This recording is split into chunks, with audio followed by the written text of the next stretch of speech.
If we took a poll among professional teachers of philosophy on the question, who is the most important living philosopher, it's not at all obvious, to me at least, who would get the most votes. But we can be fairly sure about some of the names that would be in the top half dozen. Quine, Popper, Jean-Paul Sartre, Chomsky probably, though strictly speaking he's not exactly a philosopher. Well, the first of those names, and one on which I'd lay pretty short odds, is that of Willard Van Orman Quine, one of the professors of philosophy at Harvard. Quine was born in 1908 and is still highly productive, so he's had a long career, and it's by no means over yet. He's published innumerable articles and over a dozen books, the best known of which are From a Logical Point of View, published in 1953, and Word and Object, published in 1960. First and foremost, he's a logician, and the original contributions to the subject which made him famous are for the most part highly technical and not really accessible to the layman, though they always had their ultimate roots in problems fundamental to philosophy. However, in the latter part of his career, he's become more overtly interested in philosophy in a more general sense. And I thought it would be uniquely valuable in this program to have a philosopher at the very summit of world reputation talking about the basics of philosophy and of his own activity. Professor Quine, what do you regard as the central task or tasks of philosophy? I think of philosophy as concerned with our knowledge of the world and the nature of the world. I think of philosophy as attempting to round out the system of the world, as Newton put it. There have been philosophers who have thought of philosophy as somehow separate from science and as providing a firm basis on which to build science. But this I consider an empty dream. Science, much of science, is firmer than philosophy is or can even perhaps aspire to be. I think of philosophy as continuous with science, even as a part of science.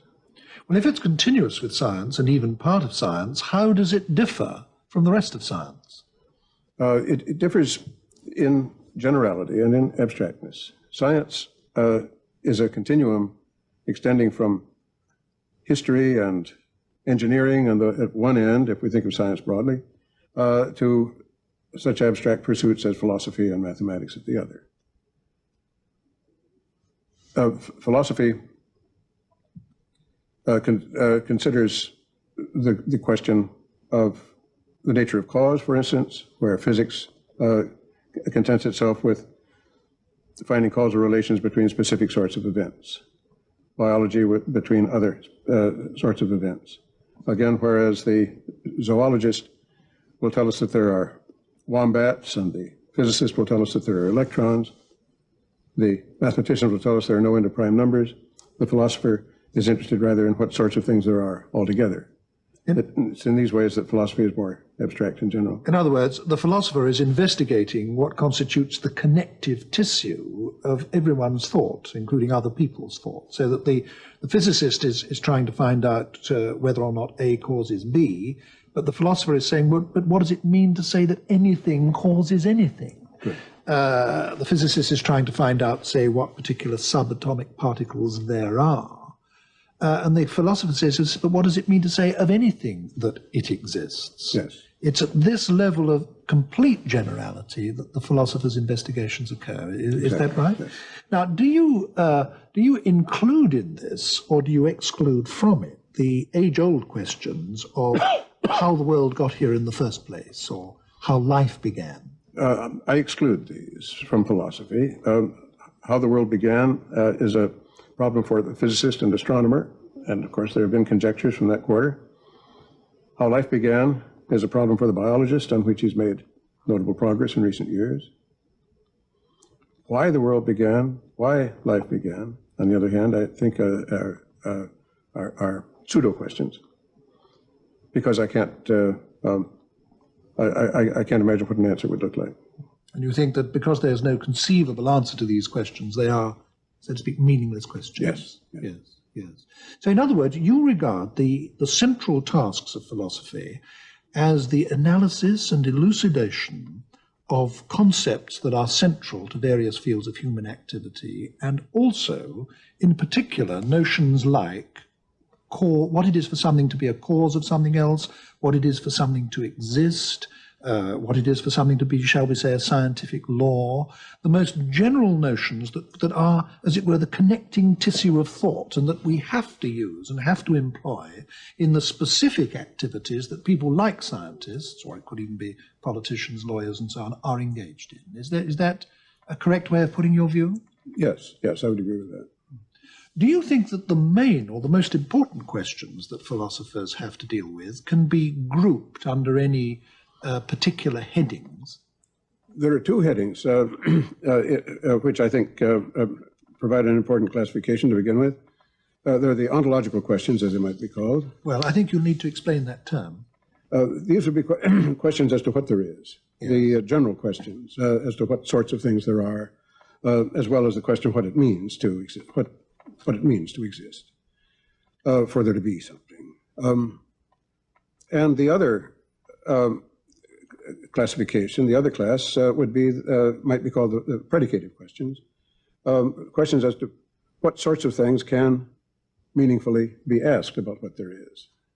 In other words, you've got two enormous spheres of questioning here, one about what there is, and the other about what we can know about what there is, or what we can say about what there is. Now, and epistemology would be included in the latter. Yes, yes, yes.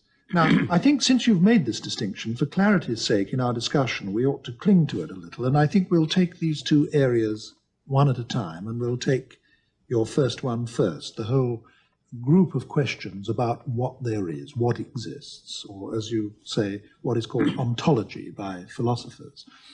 Although there are innumerable theories about this, I think it's fair to say that throughout the history of the subject, there have been two broad opposing views in matter of ontology, between what you might very roughly call materialists and what you might call idealists. I mean, although there are innumerable different versions of both doctrines, you do have on the one hand a view that reality consists of matter, or material objects in space and time, which exist independently of anyone's or anything's experience of them.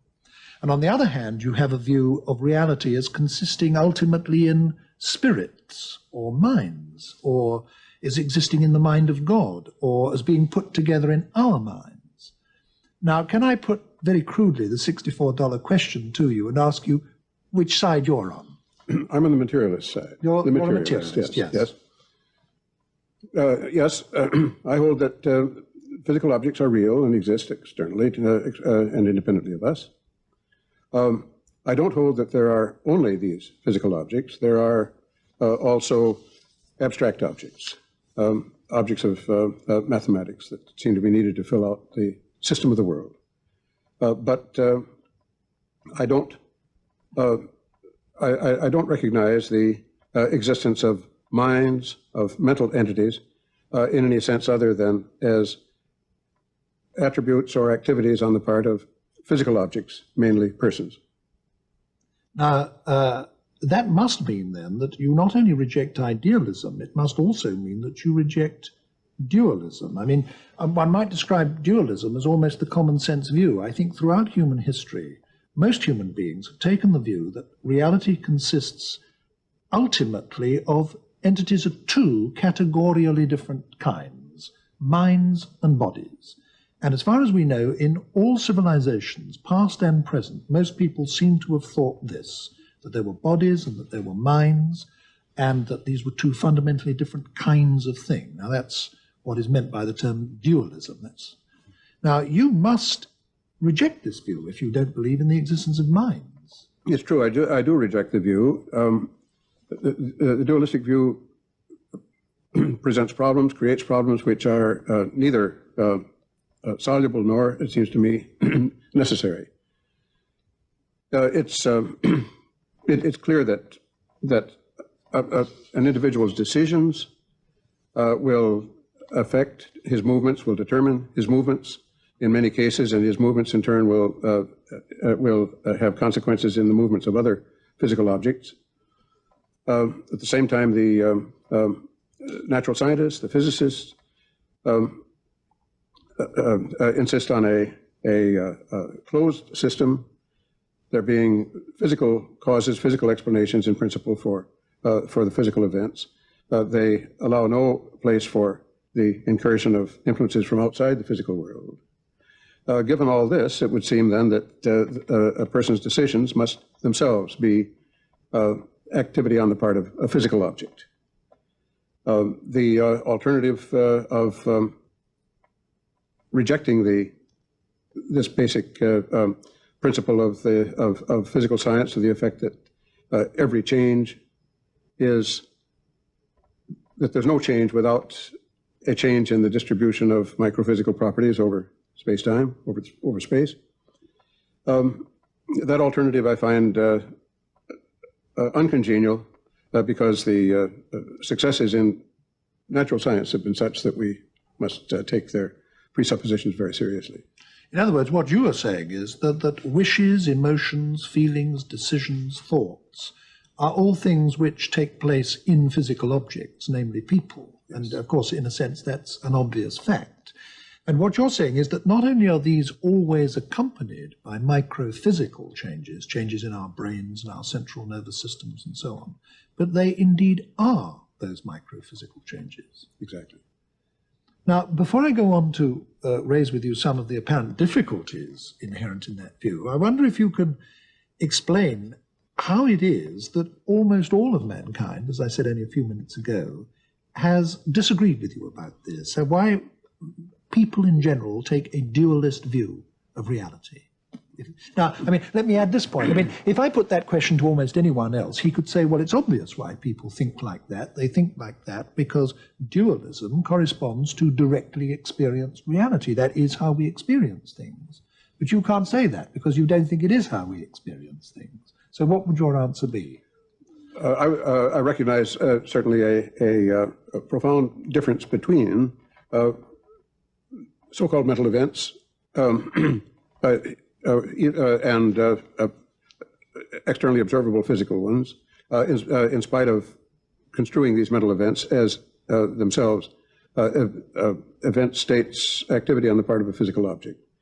The reason, and as for the traditional dualistic attitude, certainly this goes back to primitive times. I think one cause of it, partial explanation, may be the experience of dreams and the seeming separation of the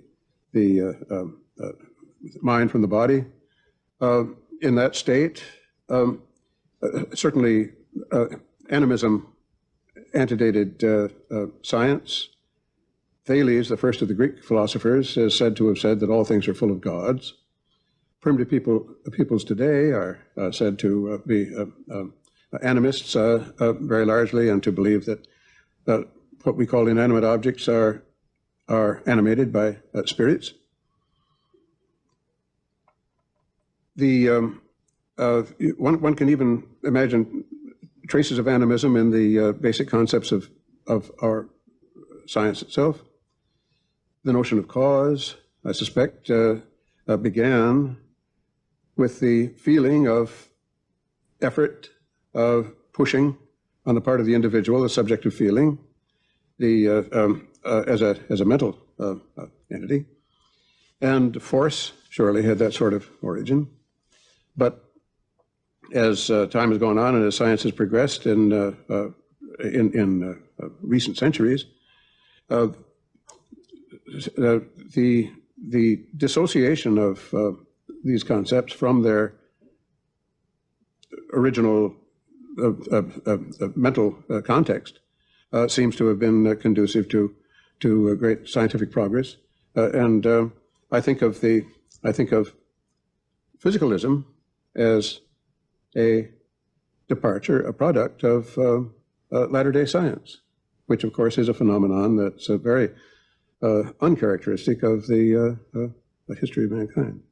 But I don't think that the chief reason why most people take a dualist view of reality is to do with dreams or the other things that you've mentioned. I think it's chiefly because we all do have, it seems to me, direct experience of an internal flow of thoughts and emotions and responses and desires and fantasies and memories and so on, which is going on all the time that we're awake, and which is extremely complex, not only in the sense that it may be about complicated things, but also in the sense that there may be several different things going on at once.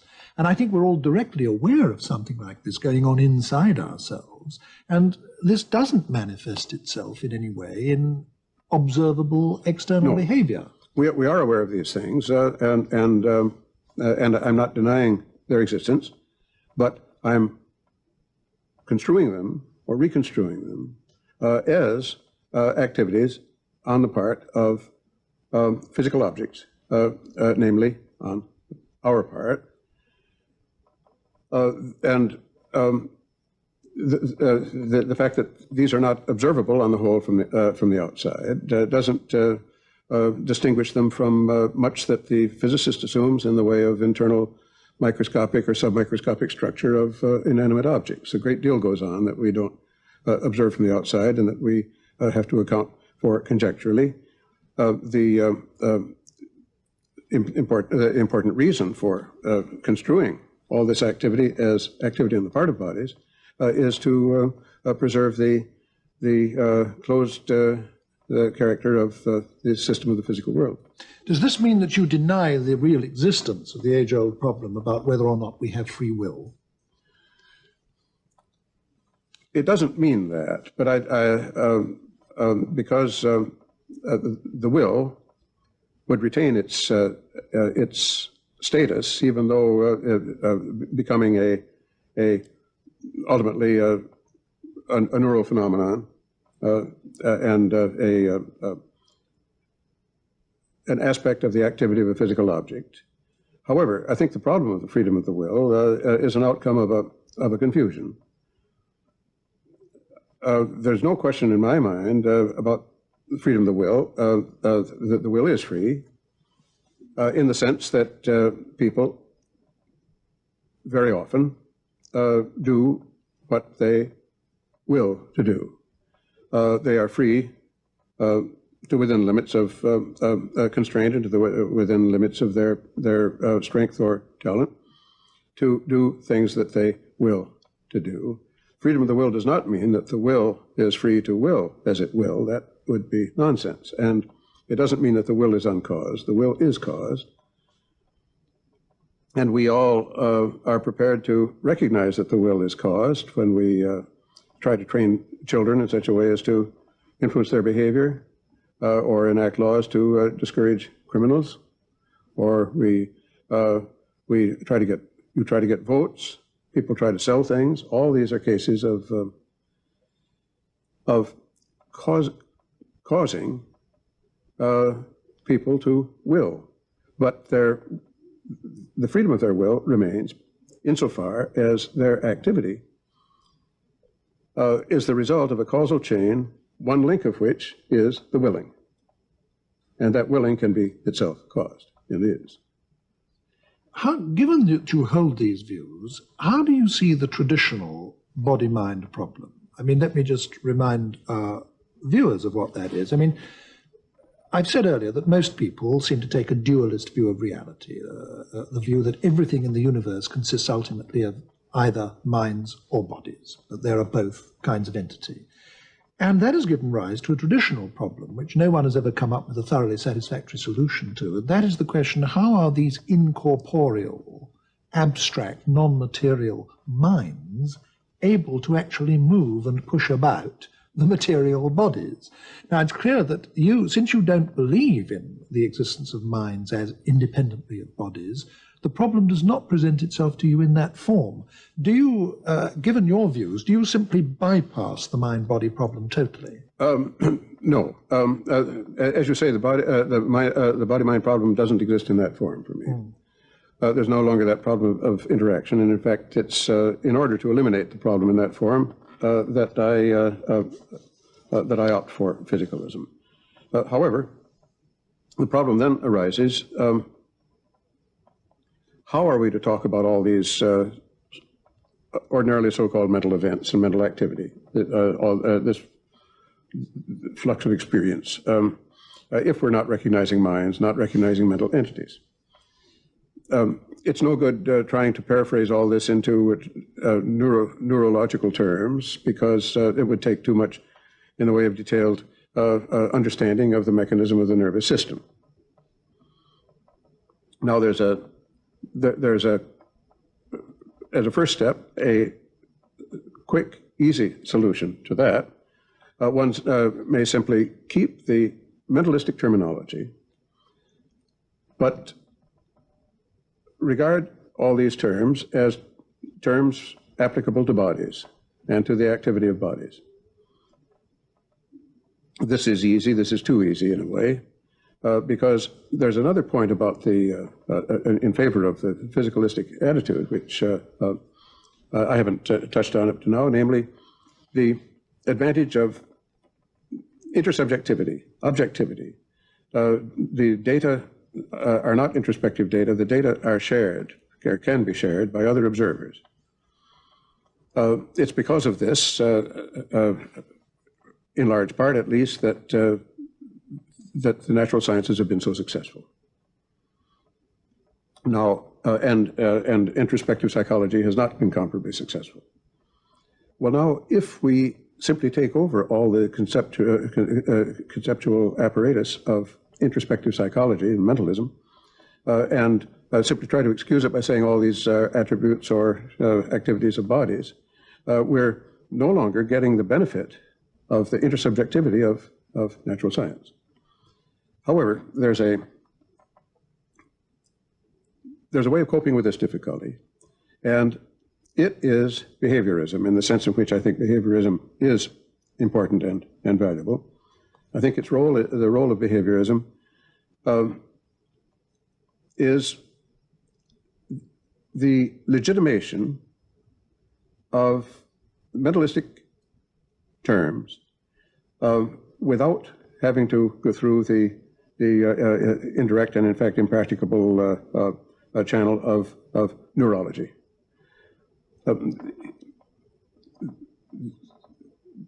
Criteria, intersubjectively observable criteria for mental states are found in behavior, in observable behavior. And that would include verbal behavior, including verbal behavior, yes.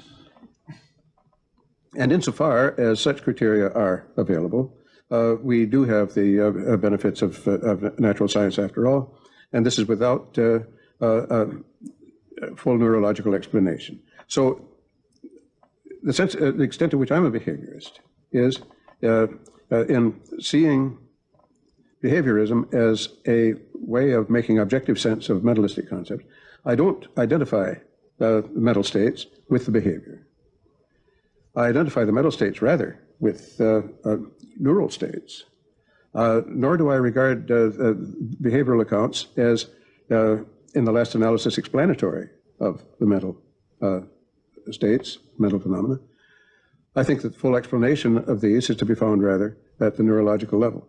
In other words, you're saying that behaviorism is not an explanation of the kind of problems with which the philosopher deals, but a way of formulating them. I mean, it's a kind of language in which the problems should be couched or formulated before we then go on to try and provide solutions. Exactly, yes. I think it would be helpful if we paused a moment at this point, Professor Quine, and if I try to recapitulate the ground that we've covered before we attempt any forward moves. I started this discussion by asking you what you regarded as the central tasks of philosophy, and you not only said what you thought philosophers ought to be doing, you also said what you thought they ought not to be doing, and you ruled out a number of questions, but you grouped the questions that you thought philosophers ought to concern themselves with under two main heads. The first head being questions about what exists, what does reality consist of, and the second group being what can we know about this and how can we know and what can we say about it and so on. Now, from that point onwards, we've been pursuing the first of those two groups of questions. And you've said that in your view of reality is physicalist. You think all reality consists in physical entities, that there are not minds separate from physical entities, and that the notion that there are leads us into all sorts of conceptual confusions, which you think a behaviorist analysis liberates us from. I'd like us now to start going over to questions of the second kind, because we were beginning to get into them already, and that's why I thought it time to stop and reassess where we were. Can we now move into the second area of how we acquire knowledge of this physical world in which we find ourselves? Good. One correction I would make, though. My position is not that there are only physical objects. There are also abstract objects. But these abstract objects are not mental. It's important to make that distinction, isn't it? You don't believe in the existence of minds as separate from physical things, but you do believe in the existence of certain abstract entities. Yes, numbers notably. But I think you need to explain that a bit. If you are a physicalist, how can you justify your belief in the existence of abstract entities at all? The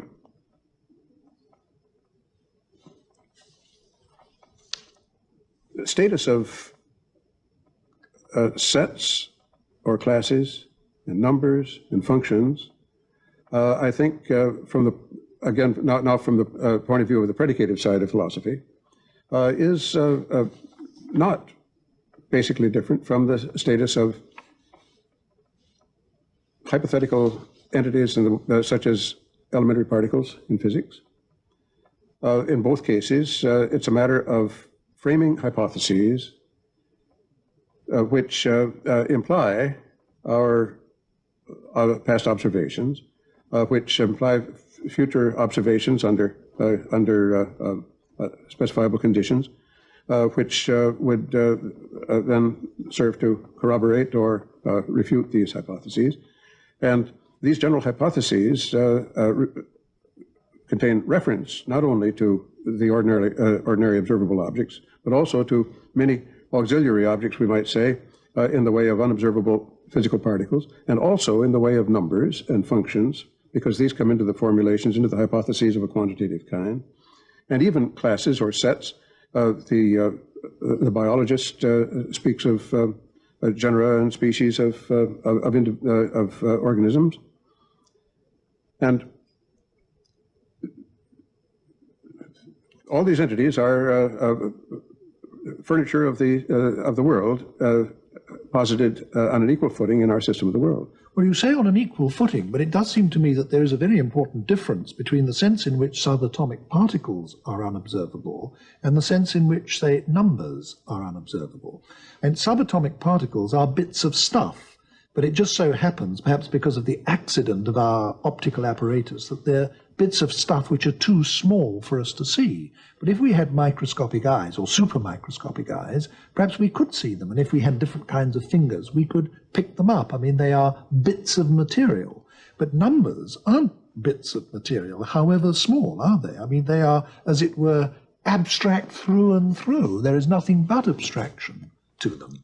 It's true that there's this discontinuity, but the continuity of ordinary observable objects with the elementary particles is rather more tenuous than had once been supposed, because an elementary particle is too small, for instance, even in principle, to be detected by light, because it's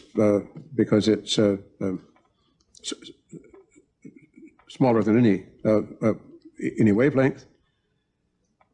Furthermore, the behavior of the elementary particles is basically unlike that of larger bodies, so much so that it's, I think, only by courtesy that they're called material. The indeterminacy with respect to whether two segments of paths of an electron are segments of path of the same electron or two different ones.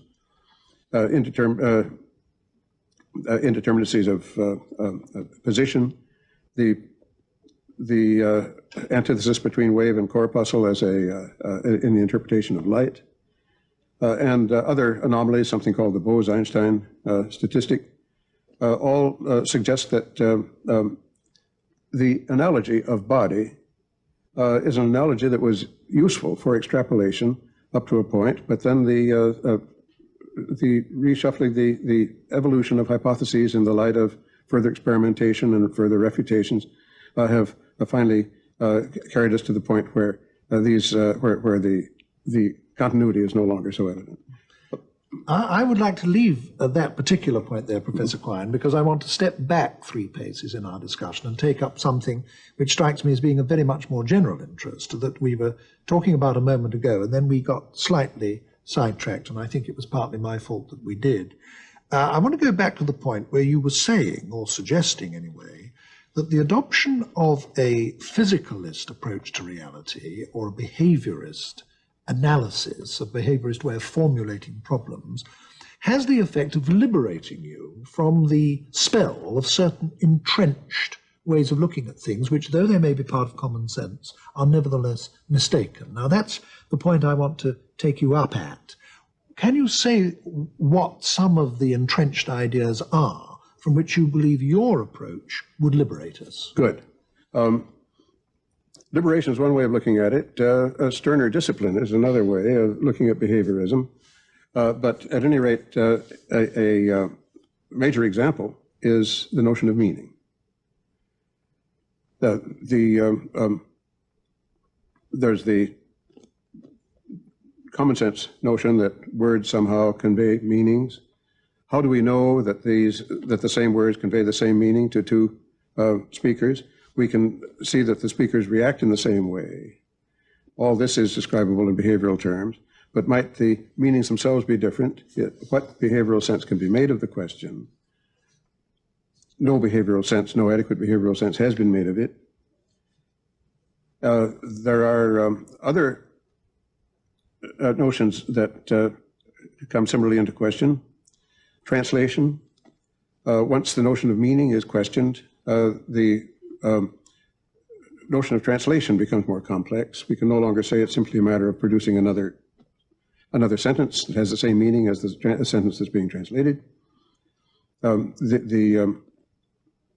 The notion of necessity, again, comes into question. Well, there are two kinds of necessity, aren't there? There are two kinds, yes. Logical and causal. Yes. The one commonly is understood as necessity by virtue of the meanings of the words. The sentence is true by virtue of the meanings of the words that it contains. This characterization goes by the board if the notion of meaning does. Then there's the notion of physical necessity, necessity by virtue of physical law. This doesn't depend in the same way on meaning, but by somewhat the same sort of scruples, it also becomes questionable.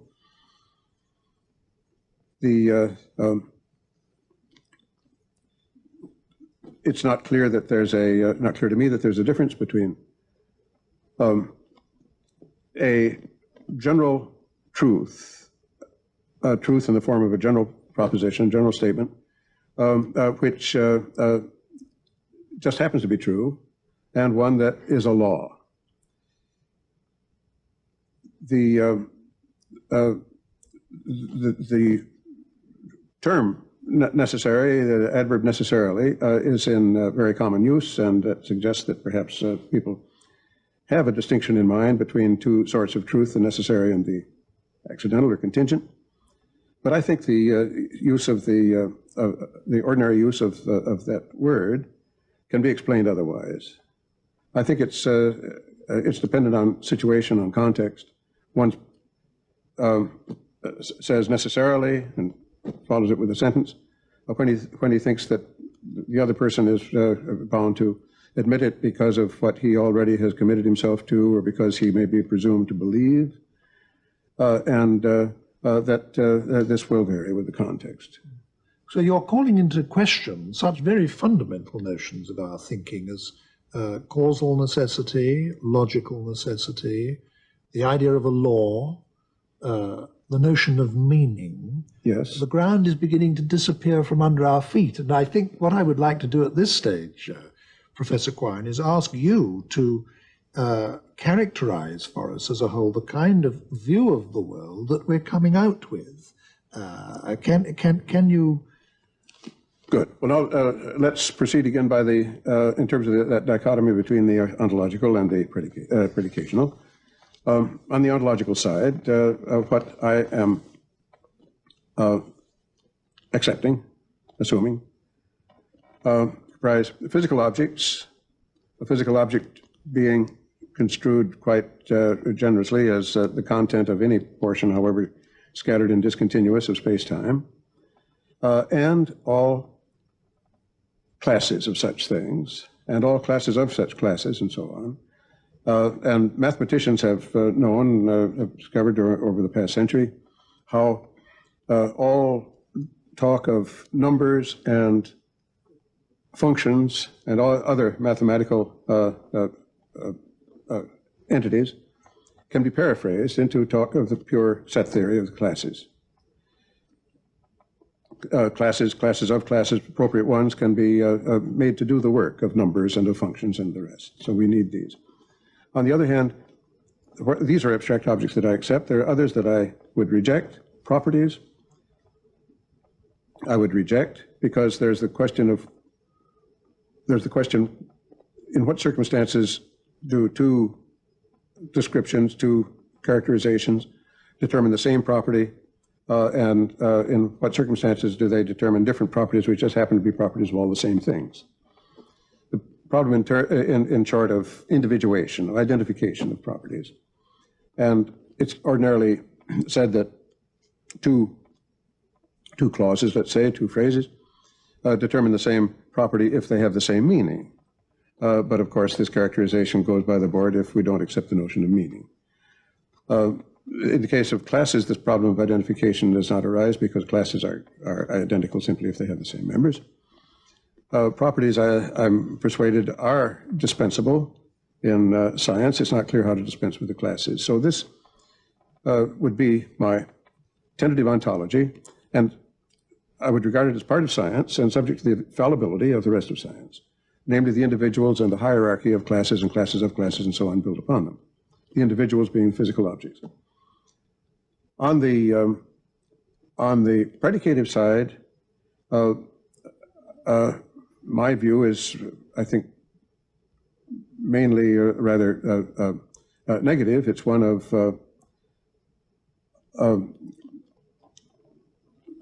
rejecting predicates that have too little in the way of behavioral, or let's say of observable criteria for their application, or failing that, I think one must also accept theoretical predicates which don't admit of observational criteria, but there one must insist on their being pretty firmly related to predicates of the observational kind through laws, hypotheses, general physical theory, which makes for a well-knit system of the world which expedites prediction. So that I would insist not that predicates have have necessary and sufficient conditions in observation, but that they have a good share in the way of observable criteria, symptoms of application, or that they play quite a promising role in the theoretical hypotheses. One thing that pleases me very much about the discussion that we've had is that none of it so far has been specifically about language or about words. And I say that because a lot of intelligent laymen who begin to take an interest in philosophy are sometimes put off by what they take to be the discovery that modern philosophers are doing nothing but talking about words, talking about terms, analyzing sentences, statements, and so on. And you haven't talked in that way at all, and it's quite clear that the problems with which you are concerned are not problems about language. Nevertheless, someone opening your books, or a student coming to study with you at Harvard for the first time, would find that a great deal of your technique of approach to these problems is via the analysis of concepts and therefore careful attention to words, the elucidation of sentences and statements and so on. Why is it that you and other contemporary philosophers adopt this linguistic approach to what are, after all, essentially non-linguistic problems? One reason is a strategy that I call semantic ascent, A-S-C-E-N-T. Philosophical issues are often concerned with very fundamental traits of one's conceptual scheme. And if two philosophers disagree on such points, it's difficult for them to discuss their disagreement without each of them begging the question, because it's hard to reason and argue without making use of the fundamental principles of one's own conceptual scheme. And a way of avoiding or somewhat minimizing this difficulty is the device of moving up one step semantically and talking about words instead of using the words to talk about the things. And if one makes this move, then one can talk about the rival systems as systems of sentences. One can compare them in point of simplicity and in point of inclusiveness, and make a judgment on a shared basis without the circularity, the question begging. Well, we're coming to the end of our discussion now, Professor Quine, but I would like, just before we do literally end, I'd like to ask you if you can say anything at all, perhaps in the light of the discussion we've had up to this point, about what you are currently working on. I'll have to ask you to be briefer than I would like because we have so little time left. But I would like you, before we end, to say something about what you're doing original work on now. Well, at present, I've been writing short things in an effort to elucidate some of the points already in my other writings, or to extend and improve them. But there are several problems on which I would like to see someone make breakthroughs. One of them is connected with language, namely the development of some conceptual scheme to take the place of the untenable, old-fashioned theory of meaning. Something new and something more acceptable in the way of theory of what goes into good translation, for instance. This is a job perhaps for linguists, but it's something of philosophical interest, and it's a job also where someone with a philosophical curiosity is apt to be helpful to the linguist. A second one is related rather to psychology. I should like to see a system of concepts developed which would do the work of the old mentalistic idioms of propositional attitude. X believes that P, X regrets that P, X hopes that P, this sort of thing. These idioms are subject to some subtle logical difficulties and complications, and they're very wanting, in large part of their applications, wanting in adequate behavioral criteria. I should like to see, not for general discourse, but for scientific purposes, some apparatus which would serve the same purposes as these and be free of those faults. The third is related rather to mathematics. Somewhat begrudgingly, I accept the apparatus of abstract objects, sets and the rest, as an auxiliary to science because it seems to be needed. But I should like to see a minimum basis, an economical basis, and a very clearly intelligible basis for set theory, which was adequate, just barely adequate, to so much mathematics as is needed in natural science. And it might be that if this were developed, it would, among other things, give us a more intuitive understanding of the so-called paradoxes, the antinomies of set theory and their solutions, such things as Russell's paradox, which are familiar to some of our viewers, I'm sure, and not to all, so that might be a good place to stop. Well, we will have to stop. Thank you very much, Professor Quine.